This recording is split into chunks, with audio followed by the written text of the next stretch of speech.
السلام عليكم ورحمة الله. نحمده ونستعينه ونستغفره ونعوذ بالله من شرور أنفسنا ومن سيئات أعمالنا. من يهد الله فلا مضل له ومن يضلله فلا هادي له.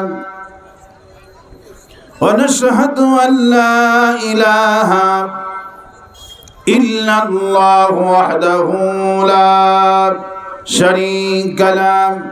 ونشهد أن سيدنا وحبيبنا ومولانا محمدا عبده ورسوله الذي أرسله بالحق بشيرا ونذيرا وداعيا إلى الله بإذنه وسراجا منيرا. فقد قال الله تعالى في كلامه المجيد وفرقانه الحميد. أعوذ بالله من الشيطان الرجيم. بسم الله الرحمن الرحيم. إن الله وملائكته يصلون على النبي يا أيها الذين آمنوا صلوا عليه وسلموا تسليما. اللهم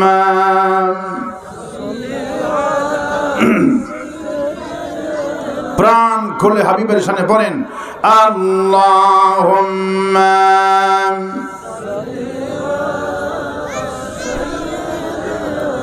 মাওলানা মুহাম্মদ ওয়া আলা আলি সাইয়্যিদিনা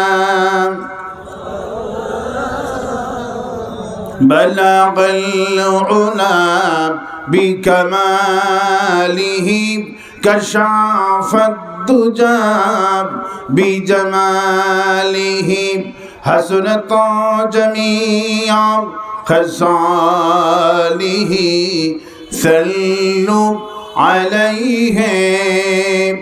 اے تیری معراج تھی کہ تو لوحہ कलम तक पहुँचा और मेरी मेरज है कि मैं तेरे कदम तक पहुँचा.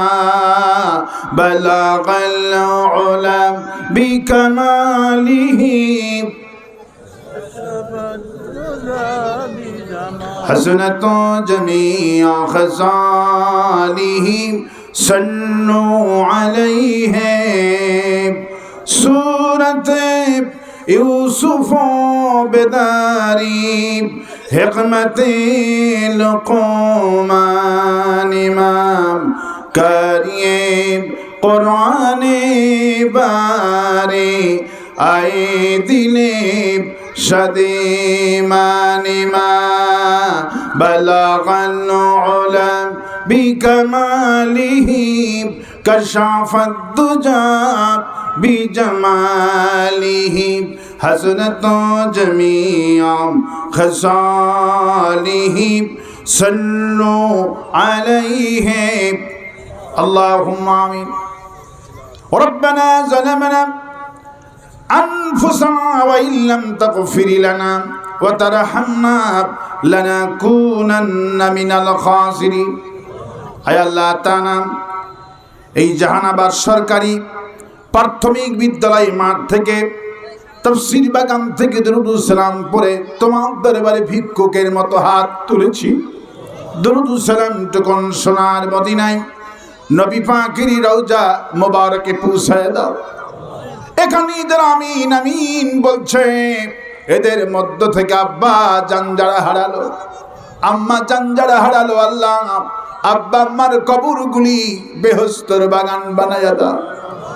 এই মাহফিল আয়োজন যারা করলেন আর শোনার জন্য যারা কষ্ট করে এখানে জমায়েত হলো, কঠিন কিয়ামতের দিনে নবীরা পর্যন্ত ইয়া নাফসি বলবে। একটা সওয়াব দিতে যেই দিন কেউ রাজি হবে না, মা তার সন্তানকে পরিচয় দিবে না, স্ত্রী তার স্বামীকে পরিচয় দিবে না, ওই কঠিন কিয়ামতের মাঠে আমাদের এই মাহফিল সকলের জন্য নাজাতের ওসিলা বানায় দাও আল্লাহ। ইয়া রব করম তু আगर करे ओ बात दे जुबा को जो दिल पर असर करे। रब्बना तक़ब्बल मिन्ना इन्नका अंतस समीउल अलीम व तुब अलैना इन्नका अंतत तव्वाबुर रहीम। सुब्हान रब्बिका रब्बिल इज्जति अम्मा यसिफून व सलामुन अलल मुरसलीन वल्हम्दुलिल्लाहि रब्बिल आलमीन। একটু জিকির করেন লা ইলাহা জোরে লা ইলাহা। কেউ দাঁড়িয়ে থাকবেন না, সব মুসলমান বসেন, একজন মুসলমান দাঁড়িয়ে থাকবেন না। আর একটু জোরে জোরে জিকির করেন লা ইলাহা ইল্লাল্লাহ। মাহফিলের সম্মান হলো বসা, অনেক জায়গা খালি রয়েছে, সবাই বসেন আর জোরে জোরে জিকির করেন লা ইলাহা ইল্লাল্লাহ। জোরে লা ইলাহা ইল্লাল্লাহ, লা ইলাহা ইল্লাল্লাহ। মাইক আলা কোটে এই আওয়াজটা বাড়াতে বলেন, আমার কানেরটা। লা ইলাহা ইল্লাল্লাহ, লা ইলাহা ইল্লাল্লাহ মুহাম্মাদুর রাসূলুল্লাহ।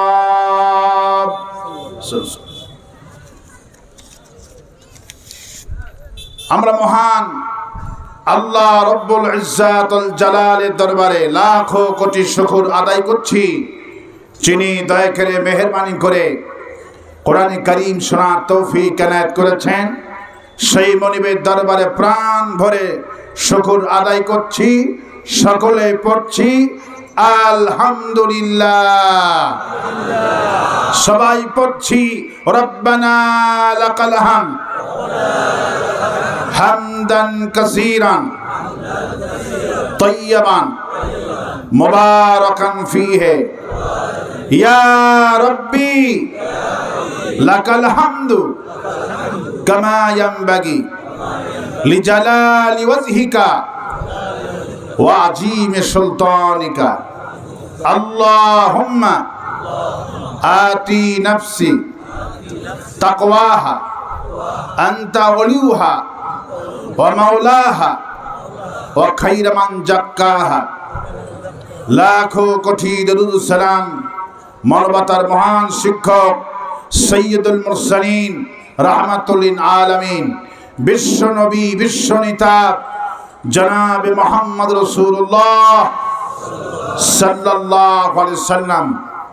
আমার সামনে বসা সম্মানিত পদের আড়ালে আয়েশার উত্তরসূরি, খাদিজার উত্তরসূরি আমার সম্মানিতা মা এবং বোনেরা, আমার সামনে বসা কোরআন পাগল যারা কোরআনকে ভালোবেসে নিয়ত করে বাড়ি থেকে এখানে এসেছেন, যদি আজকে রাতে মরণ হয়ে যায় আল্লাহ পাক প্রত্যেকটি শ্রোতাকে বিনা হিসাবে বেহেশত নসিব করে দিবে।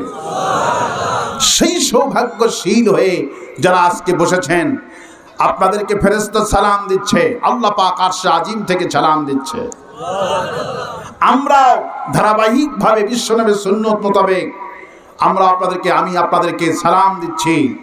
এবং আজকের এই মাহফিলের প্রধান অতিথি এবং সম্মানিত সভাপতি এবং তাফসীর মাহফিলের পক্ষ থেকে আলতাফ হোসেন, মোজাম্মেল হক, এবং এই মাহফিলের জন্য কষ্ট করেছেন সোহরাব হোসেন কাজী, অত্যন্ত কষ্ট করেছেন, যিনি সর্বক্ষণ যোগাযোগ করেছেন আপনাদেরকে আমাকে আনার জন্যে, অনেক পরিশ্রম করেছেন, যোগাযোগ রক্ষা করেছেন। যারা এই কমিটিতে আছেন যারা আয়োজন করেছেন আল্লাহ পাক সকলকে আজকে জান্নাতের সুঘ্রাণ দান করুন বলে আমিন। আমার অন্তর স্থল থেকে আপনাদেরকে আহলান সাহলান জানাচ্ছি, আসসালামু আলাইকুম ওয়া রাহমাতুল্লাহ। প্রিয় মোহনপুরবাসী, রাজশাহীবাসী, আপনারা সবাই কেমন আছেন? কেমন আছেন? আলহামদুলিল্লাহ। আজকে আমি খুশি হয়েছি, বিগত একটা মাসের মধ্যে আজকে মাইক হলো 1 নাম্বার। আল্লাহু আকবার। এত সুন্দর মাইক আমার এই একটা মাসের মধ্যে আর পাইনি। আল্লাহু আকবার। এত সুন্দর মানের শ্রোতা এবং মঞ্চ সর্বদিক এই মাহফিল কমিটি পরিশ্রম করেছে, আল্লাহ পাক রেজাল্ট দান করেছেন। আলহামদুলিল্লাহ বলে। আমি এখন আপনাদেরকে নিয়ে যাব কোরআনে কারিমের দিকে। মনিব আমাদেরকে কোরআন শোনার তৌফিক দিয়েছে, পড়ছি আলহামদুলিল্লাহ। সুন্দরভাবে অনুমতি ছাড়া তাফসীর শুনতে পাচ্ছি, সুবহানাল্লাহ। কল্পনা করতে পারবে থানার ওসি সাহেব এসে শহীদ আল্লামা সাইদি রহমাতুল্লাহর নাম নিচ্ছেন, অথচ বক্তাদেরকে সাইদির নাম নেওয়ার সঙ্গে সঙ্গে গ্রেফতার করে নিয়ে যেত। আর সেই ওসি সাহেব সাইদি সাহেবের নাম বলতেছে। আল্লাহ আমাদেরকে কতটা ভালো রেখেছে, আলহামদুলিল্লাহ বলে। আবার পড়ছি আলহামদুলিল্লাহ। আল্লাহ যেন দয়া করে বাংলাদেশটাকে কোরআনের দেশ বানায় দেয়, বলি আমিন। আমাদের কোনো চাওয়া নাই মনিবের কাছে, শুধু চাওয়া একটাই, আল্লাহ যেন দয়া করে দেশটাকে কোরআনের জন্য কবুল করে, বলি আমিন। আমরা কোরআন শুনতে এসেছি। কি শুনতে এসেছি? কোরআন শুনতে এসেছি। বলেন, এই কোরআন শরীফ কি জামাত ইসলামের কোরআন? বলেন সবাই। এই কোরআন কি বিএনপির? এই কোরআন কি তাবলীগ জামাতের? এই কোরআনটা তাহলে কার? একটু সবাই হাত নেড়ে জবাব দেন, কার? এই কোরআন হলো আরশের মালিকের। এই কোরআনের মালিক কে? এই কোরআনের মালিক হলেন আল্লাহ। আল্লাহ কি শুধু আমাদের একক? আল্লাহ সব দলের, ঠিক কিনা? আজকে অনেক লোক ভাবতেছে যে হুজুর না জানি আওয়ামী লীগদেরকে বাঁশি দেয় নাকি, চিন্তা ভাবনা আছে। কারণ প্রতিটা মাহফিলে বক্তাদের কাম হলো উঠেই গালিগালাজ করে। না ভাই, আমরা আসলে গালিগালাজের জন্য এখানে আসিনি। আমি এসেছি আপনাদেরকে জান্নাতের রাস্তা দেখানোর জন্য, ঠিক কিনা বলে? গালিগালাজ এখানে নো গালিগালাজ হবে। আল্লাহু আকবার বলে। আমি কোনো গালিগালাজের বক্তা নই। আমি এসেছি আওয়ামী লীগ, বিএনপি, জামাত ইসলামী সবাই এক কোরআনের দল হয়ে সবাই জান্নাতে যাব, আলহামদুলিল্লাহ বলেন। আমার টার্গেট এবং মিশন হলো, যারা কোরআন বোঝে না তারা আসছে কোরআন শুনতে, আমি এখন তাদেরকে কোরআন বুঝায়া কোরআনের কর্মী বানাবো। এটা হলো আমার টার্গেট। যে বক্তা যে টার্গেট নিয়ে আসুক ওদের ব্যাপার, কিন্তু আমার টার্গেট হলো আমি মানুষকে কোরআন বুঝায়া কোরআনের কর্মী বানাতে চাই। এটা হলো আমার টার্গেট। আপনারা কোরআনের কর্মী হতে রাজি আছেন তো?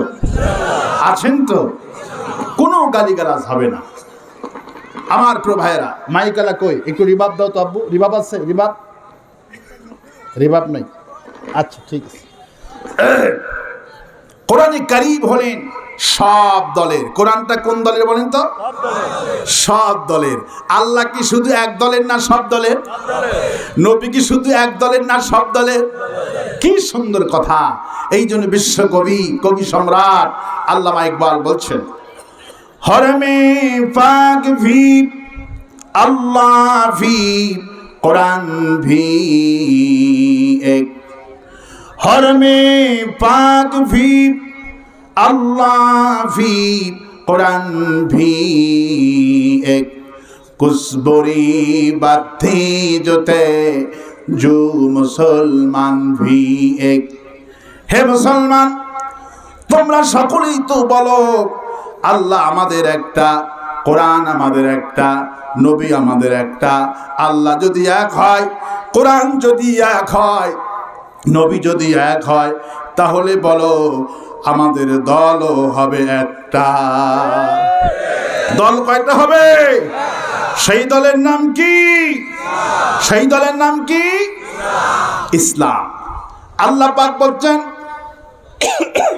أفغير دين الله يبغون وله أسلم من في السماوات والأرض طوعا وكرها আল্লাহ পাক বলেন বান্দারে তোমরা আমার দল বাদ দিয়ে অন্য দল তালাশ করছো, অন্য দল করছো, অথচ আকাশে যা আছে জমিনে যা আছে সবগুলি আমার দল করছে, আমার আইন মেনে চলছে।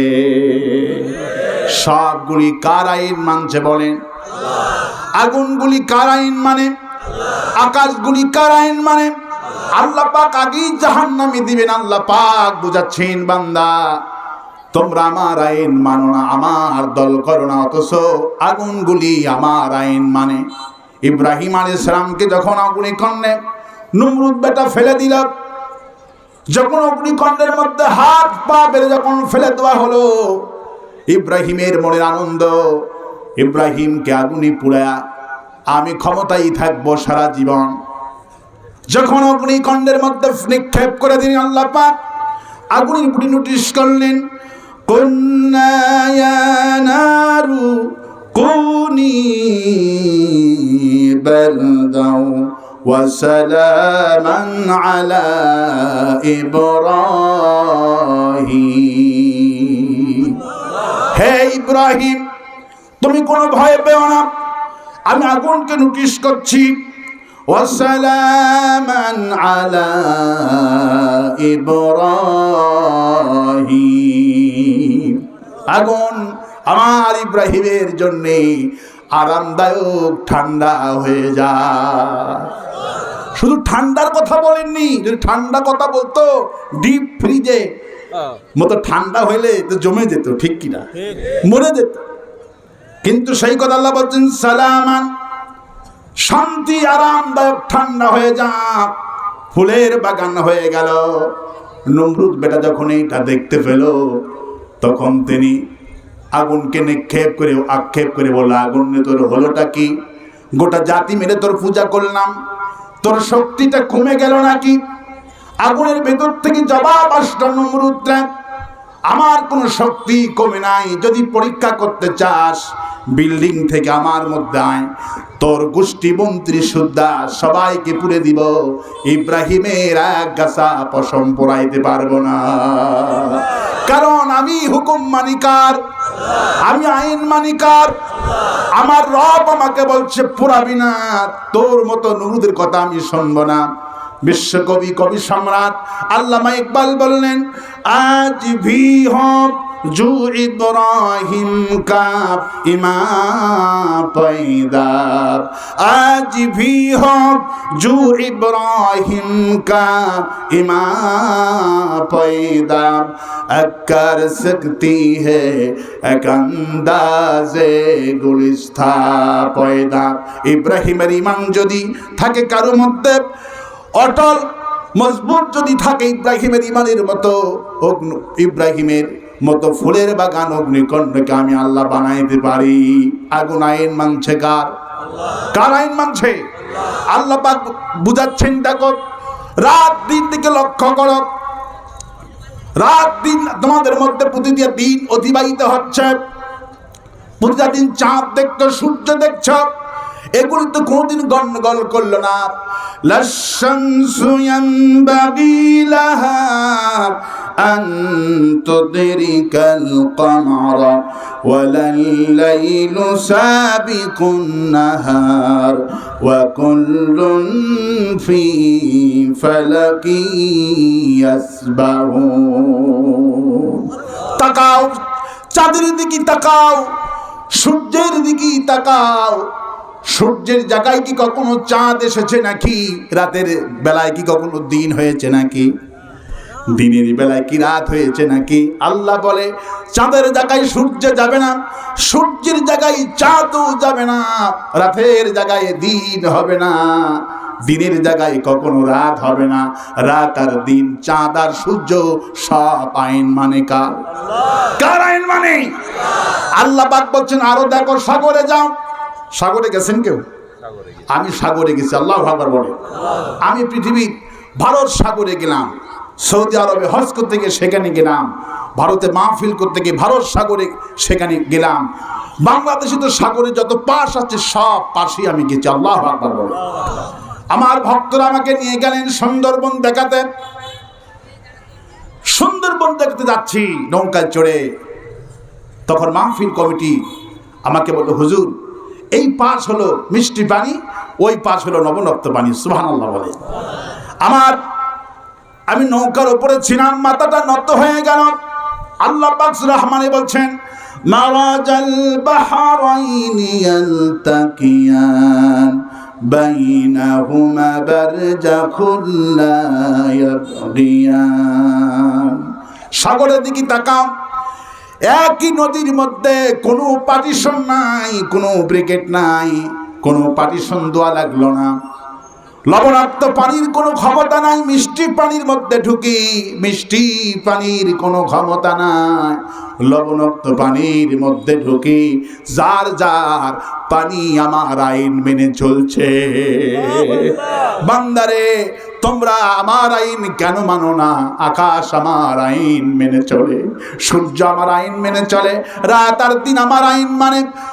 তোমার এই যে নিঃশ্বাস তুমি নিতেছ, প্রতিটি মহত্ব নিঃশ্বাসটা যাওয়ার সময় আমার কাছে একবার অনুমতি চায়, আর একবার বের হওয়ার সময় অনুমতি চায়।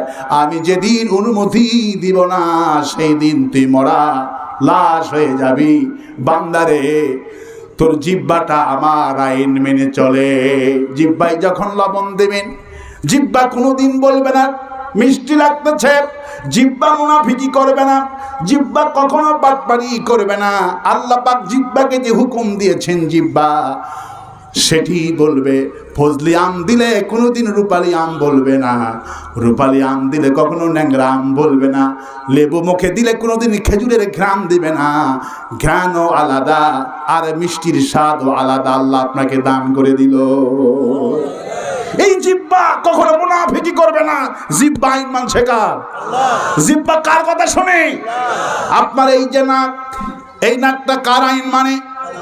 আল্লাহর আইন মানছে। আল্লাহ বুঝাচ্ছেন এগুলি। আল্লাহ কি জাহান্নামে দেবে না? আল্লাহ কি বুঝাচ্ছেন তোমার দেহের মধ্যে তোমার অঙ্গ প্রত্যঙ্গগুলি তোমার আইন মানে না, আমার আইন মানে।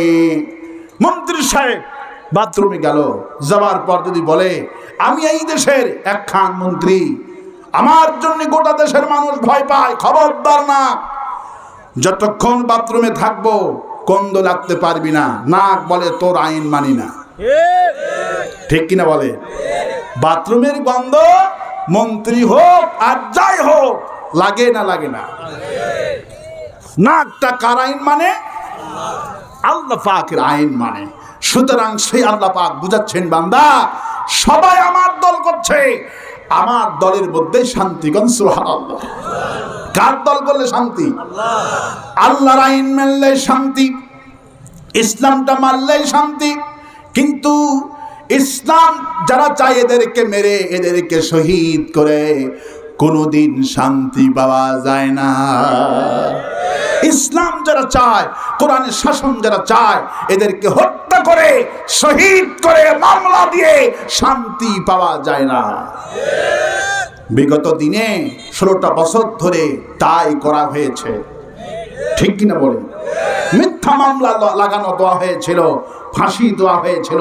ইসলাম যারা চায়, আল্লাহর আইন যারা চায়, অথচ আল্লাহ বলছে আমার আইন সবাই মানছে, তোমরা কেন মানছো না? আল্লাহ আক্ষেপ করে বলছেন, কুতিলাল ইনসানু মা আকফারা, ধ্বংস হয়ে যা, তোদের মতো নিমক হারাম এই পৃথিবীতে আর কেউ নাই। তোদের মতো নিমক হারাম কেউ নাই। একটা কুকুরকে যদি একটা রুটি দেন, কুকুর 3 দিন বাড়ি পাহারা দিবে। যদি বাড়ির সামনে একটা কুকুরকে যদি 3 দিন রুটি দেন, 1 মুঠ ভাত দেন, 1 সপ্তাহ পাহারা দেবে। 1 সপ্তাহ যদি ভাত দেন 1 মাস পাহারা দেবে। 1 মাস যদি ভাত দিতে পারেন, সারাটা জীবন কুকুর আপনার বাড়ি পাহারা দিবে, কাউকে চুরি করতে দিবে না। কুকুর নিমক হারামি করে না, কিন্তু মানুষ আমরা হলাম সৃষ্টির সেরা, আমরা আল্লাহর আইন মানছি না, আমরা মানছি মানুষের আইন। কার আইন মানছি? মানুষ। এক কুত্তা আর এক কুত্তার আইন মানে না, এক বাঘ আর এক বাঘের আইন মানে না, এক মুরগি আর এক মুরগির আইন মানে না, এক ছাগল আর এক ছাগলের আইন মানে না। কিন্তু মানুষ হয়ে মানুষের আইন আজকে মানছে। আর বাঁচতে কন, আর বাঁচতে কন। প্রবহন প্রবাসী, আমি আপনাদের কাছে নিয়ে যাব কোরআন কারীমের কাছে। কোথায় নিয়ে যাব? কোরআন কারীমের কাছে নিয়ে যাব। কারণ এই কোরআনটা আসছে কার পক্ষ থেকে বলেন তো? আল্লাহর পক্ষ থেকে আসছে। আজকে আলোচনার বিষয় হবে সূরা তাহা থেকে। আমি আজকে এক আয়াত মাত্র আয়াতে কারিমা তেলাওয়াত করে আমি এরই ব্যাখ্যা আপনাদেরকে বোঝানোর চেষ্টা করব। আমার সাথে সবাই পড়েন। আল্লাহ পাক বলছেন, মা আনজালনা আলাইকাল কুরআনা লিতাশকা। আল্লাহ পাক বোঝাচ্ছেন, হে মানুষ, আমি যে তোমাকে কোরআন দিয়েছি, হে নবী, আপনাকে যখন আমি কোরআন নাজিল করে দিলাম, আপনার প্রতি বিরূপ মন্তব্য করলো নেতারা। এই মক্কার লোকেরা কোরআনকে মানলো না, অবহেলা করলো। আপনি কি তাই ভাবছেন নাকি আমি আপনাকে এমন কোরআন দিলাম? মা আনজালনা আলাইকাল কুরআনা লিতাশকা। আমি আপনাকে কোরআন দিয়েছি হে রাসূল, আপনাকে হতভাগা করে দিবে না, আপনাকে দুর্ভোগ বানাবে না। এই কোরআন যে আমি আপনাকে দিলাম, আপনি হবেন বিশ্ব নবী, আর বিশ্ব নেতৃত্ব দিবে এই কোরআনে কারীম। কোরআন যার কাছে থাকবে তারা হবে বিশ্বের সেরা। কফ ওয়াল কুরআনিল মাজিদ। আল্লাহর কসম করে বলছি হে রাসূল, আমি আল্লাহ শপথ করে বলছি, এই মর্যাদাপূর্ণ কোরআন কারীমের শপথ আমি করছি। এই কোরআন এমন কোরআন, আর মর্যাদা এত বেশি, আমি আল্লাহ কসম করছি, শপথ করছি। এই কোরআন যারা শিখবে এদের মর্যাদা দুনিয়ার মধ্যে সর্বশ্রেষ্ঠ মর্যাদা। ওয়ান উসমান রাদিয়াল্লাহু তাআলা আনহু قال قال رسول الله صلى الله عليه وسلم খায়রুকুম মান তাআল্লামাল কুরআনা ওয়া আল্লামাহু। রাসূলের জামাই উসমান বললেন, রাসূলুল্লাহ বলেছেন, আল্লাহ পাকের হাবিব বললেন, আমি ওই ব্যক্তি, পৃথিবীর উত্তম ব্যক্তি, যে ব্যক্তি কোরআন শরীফ শিখলো আর কোরআন শরীফ শিখালো, এর মতো মর্যাদাবান লোক এই পৃথিবী তার হয় না। আল্লাহ পাক কোরআন সম্পর্কে বললেন, আমি এমন কোরআন দিয়েছি। এই কোরআনটা কেন নাজিল করে দিয়েছি বান্দারে? তোমাদের অন্তরে পাপের কারণে অন্তরের রোগ হয়ে গেল, তোমাদের রোগ হয়ে গেল, অন্তরের রোগ হয়। ফি কুলুবিহিম মারাদুন ফাযাদাহুমুল্লাহু মারাদা। আল্লাহু আকবার। আমি কোরআনটা কেন দিলাম? আর কোরআনটা যে শুনতে এসেছেন, কেন শুনতে এসেছেন কোরআন? একমাত্র কারণ, অন্তরে যে পাপ করেছি আমরা, পাপের কারণে ফি কুলুবিহিম মারাদুন, অন্তরে রোগ হয়েছে। কি হয়েছে? অন্তরে রোগ হয়েছে। আল্লাহ পাক বলছেন, এই রোগ নিয়ে যদি কবরে আসো, তোমার জায়গা হবে জাহান্নাম। কি হবে? এই জন্য মহান আল্লাহ রাব্বুল আমিন বলছেন, বান্দা তোমার জায়গা হবে জাহান্নাম। এই জন্য আমি আল্লাহ এই কোরআনে কারীম নাজিল করে দিয়েছি, যাতে করে কোরআন শরীফ তেলাওয়াত যত করবা তোমার রোগগুলি তত ভালো হয়ে যাবে। বান্দারে, তোমার ক্যান্সার আক্রান্ত হয়ে যদি মরে যাও, তোমার জায়গাটা জাহান্নাম হবে না। তুমি যদি হার্ট অ্যাটাক করে মারা যাও, তোমার জায়গাটা জাহান্নাম হবে না। তুমি যদি অ্যাক্সিডেন্টে মারা যাও, তোমার জায়গাটা জাহান্নাম হবে না। তোমার অন্তরে যে রোগ হয়, এই রোগ নিয়ে যদি কবরে যাও বান্দা, তোমার জায়গা হবে জাহান্নাম। এই জন্য তোমার অন্তরের ওষুধ আমি আল্লাহ এই কোরআন শরীফ নাজিল করে দিয়েছি। আল্লাহ পাক অন্যত্রে বলেন, ওয়া নুনাজ্জিলু মিনাল কুরআনি মা